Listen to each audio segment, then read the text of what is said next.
Hello friends, स्वागत है आपका अपने चैनल #क्रिएटिव आरती पोरवाल में। दोस्तों, मैं हूँ आरती और आज हम बात करेंगे स्टेट कोटा काउंसलिंग की राउंड 2 की। तो दोस्तों, आपको जैसा कि मालूम है, स्टेट कोटा की राउंड 2 की काउंसलिंग बहुत सारे स्टेट्स में चल रही है और उसके लिए आपने रजिस्ट्रेशन करा लिया है या सीट अलॉटमेंट के लिए चॉइस फिलिंग भी कर दी है और कुछ स्टेट्स में अभी इसको बाकी है।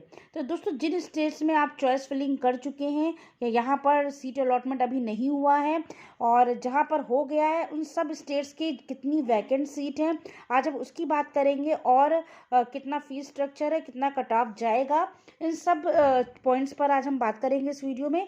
लेकिन उसके पहले अगर अभी तक आपने मेरे चैनल को सब्सक्राइब नहीं किया है तो जल्दी से सब्सक्राइब कर लीजिए और उसके आगे जो बेल आइकन का बटन है उसे भी प्रेस कर दीजिए।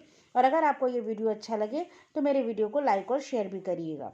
तो चलिए दोस्तों, आपको बताती हूँ पूरी न्यूज़ विस्तार से। दोस्तों, आज हम बात करेंगे स्टेट कोटा के राउंड 2 काउंसलिंग की। दोस्तों, उड़ीसा की बात करेंगे तो उड़ीसा में जो एमबीबीएस काउंसलिंग का शेड्यूल था वो ऐसा था। आप लोगों ने जो सेकंड राउंड की काउंसलिंग जो है उसके लिए जो रजिस्ट्रेशन किया था और जो डॉक्यूमेंट अपलोडिंग की थी वो 4 से 5 दिसंबर की डेट थी। इसके बाद आपकी रिवाइज्ड स्टेट मेरिट लिस्ट जारी की गई थी, वो 8 दिसंबर को जारी की गई थी। फिर कल से लेकर आज तक यानी चॉइस फिलिंग काउंसलिंग राउंड 2 के लिए जो आपने चॉइस फिलिंग की डेट थी वो 9 और 10 दिसंबर थी। तो आज दोपहर के 12 बजे तक आप लोगों ने चॉइस फिलिंग कर ली होगी। इसके बाद जो सीट अलॉटमेंट होगा राउंड 2 का वो 12 दिसंबर को होगा और सीट जो एक्सेप्ट की जाएगी यानी जो आप सीट अलॉटमेंट के लिए आपने जो फिलिंग भरी है वो 13 से 15 दिसंबर के बीच में ये प्रोसेस होगा। इसके बाद चॉइस फिलिंग जब एक्सेप्ट करने के बाद जो withdrawal from the admission process जो है यानी जो फीस स्ट्रक्चर वगैरह ली जाएगी वो 13 से 15 दिसंबर तक होगा। तो दोस्तों, ये पूरी न्यूज़ थी कि 13 से 15 यानी 15 दिसंबर तक यहाँ पर उड़ीसा में राउंड 2 काउंसलिंग जो है कंप्लीट हो जाएगी। उसके बाद जो वैकेंट सीट्स बचेंगी वो मॉपअप राउंड के लिए चली जाएंगी। तो दोस्तों, इसकी बात हम बाद में करेंगे। सबसे पहले जो बिल्कुल अभी अभी लेटेस्ट न्यूज़ आई है कि उड़ीसा की जो वैकेंट लिस्ट है, जो वैकेंट सीट्स की लिस्ट है वो आ गई है।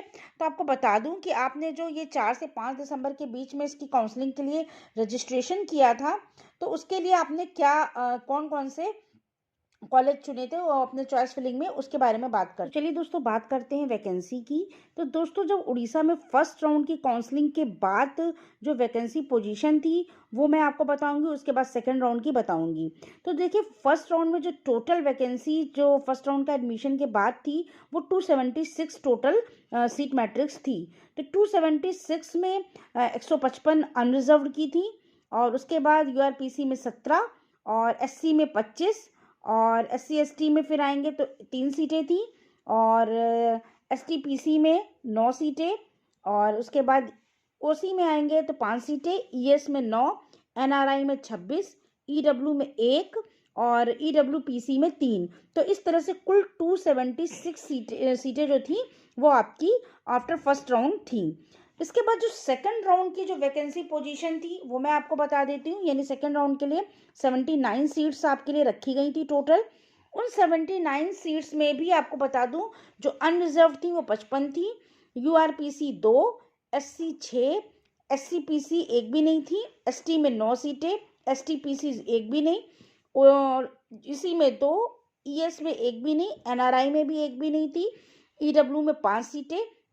तो इस तरीके से कुल 79 सीटें वैकेंट थी सेकेंड राउंड की काउंसलिंग। ये वैकेंट सीट क्या, आपको मान लीजिए वैकेंसी पोजीशन है, लेकिन जो सेकेंड राउंड काउंसलिंग के लिए वैकेंसी रखी गई वो कुल कितनी हो गई। यानी जो फर्स्ट राउंड में सीटें वैकेंट रह गई थी और जो सेकेंड राउंड में पहले से ऑलरेडी सीट्स थी, तो कुल टोटल दोनों को ऐड करके 276 और 79, तो टोटल सीट्स हो गई थी 355।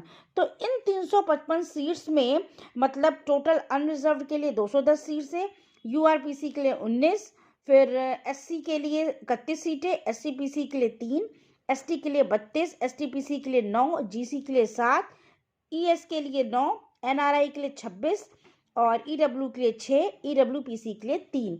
तो ये जो टोटल सीट मैट्रिक्स थी ये आपके सेकंड राउंड के काउंसलिंग के लिए थी और ये अलग अलग कॉलेज की मैं हिसाब से बता रही हूँ। कटक में, भुवनेश्वर में और जितने भी कॉलेज हैं उड़ीसा के, बुल्ला में, तो बालानगर में और एससीबी डेंटल कॉलेज जो भी था इन सब कॉलेजेस की कुल मिलाकर ये वैकेंट सीट्स हैं। तो कुल मिला के इसका रिजल्ट ये आया, ये भी बिल्कुल लेटेस्ट लिस्ट आई है आपकी, लेटेस्ट लिस्ट आई है कि आप देख सकते हैं कि कितना वैकेंसी पोजीशन सेकंड राउंड के एडमिशन के लिए है। तो अगर आपने चॉइस फिलिंग जो की है वो इसके हिसाब से की होगी, तो जो इसका सीट अलॉटमेंट का रिजल्ट आएगा वो आप देख लीजिएगा कि कौन सा कॉलेज आपने फिल किया है और उसके बाद जो है आपको कौन सा कॉलेज उसमें मिल सकता है। क्योंकि जो चॉइस फिलिंग आप करते हैं उसमें जो सीट अलॉटमेंट होता है वो सीटों के हिसाब से ही होता है। तो जो आपने ये राउंड 2 की जो सीट अलॉटमेंट है ये 12 दिसंबर को होगा। तो ये सीट मैट्रिक्स आप लोग देख लीजिएगा, इसके हिसाब से आप कैलकुलेशन कर सकते हैं कि आपको वहाँ पर सीट अलॉट होगी या नहीं होगी।